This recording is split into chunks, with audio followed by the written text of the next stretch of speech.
ez dakit... Definizioaren hori lehia, ez? gu ez baitez bada, zen gu herrian bizirekin eraman dugularik borroka bere garaian, bigarren etxeak zegoen Ipar Euskal Herrian dagoen espekulazioan, edo etxebizitzaren arazoan, bigarren etxeak zinez elementu erasokor bat dira, eraso bat bezala ikusten ditugu, eta gainera herrian bizi plataformatik horrela adirazi dugu, eta egin genuen manifestaldi bat joanen apirilan, 2023an, eta horren genuen ezin genuela gehiago Ipar Euskal Herrian bigarren etxebizitzarik onartu zegoen etxebizitzaren arazoa kontuan harturik. Eta bai, etxebizitzat eskubidea bat eukiatzearena bi etxe eukitzearen gainetik kokatu bertzela.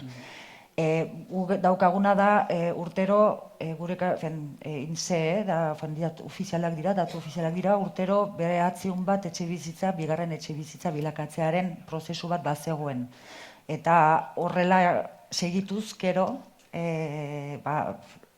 oso epe laburrean, gelituko ginen parke pribatu edo parke pribatuan eta etxebizitza pribatuan alokairuan ziren etxebizitza gehienak surgatuak izango zirela bigarren etxebizitzetatik eta turismorako etxebizitzetatik, eta alokairua jakinez Ipar Euskal Herriko gizartearen parte handi bat alokairuan direla, behartuak izango zirela gutxinaka herrietatik kanpo gelitzea, ez?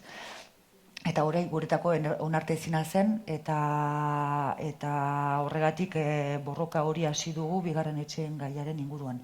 Egia da, etxe hutsen gaia, badira herriko etxeak baituzte kompetentzia batzuk, edo aldute bereziki etxe bizitza erortzeko zorian dagoelarik, edo jabea zein den ez dakitelarik argiki ondorengotzak, ondorengotzen bitartez jabea, gabe, zinezko jabego gabe gehitu diren etxeak, horiek berreskuratzen aldituzte herriko etxeak. Eta bai, etxe hutsa guztiak beharko lirateke alokazioan jarri.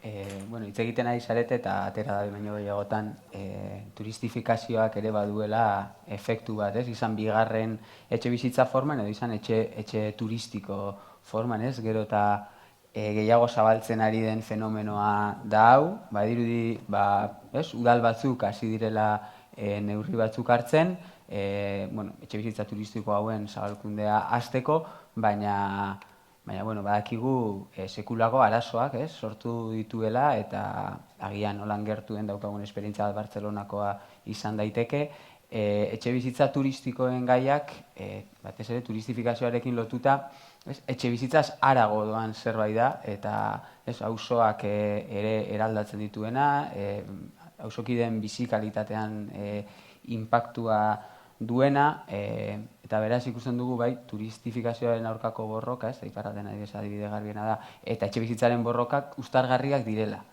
edo uztartu daitezkela. Galdera da nola uztartzen da hau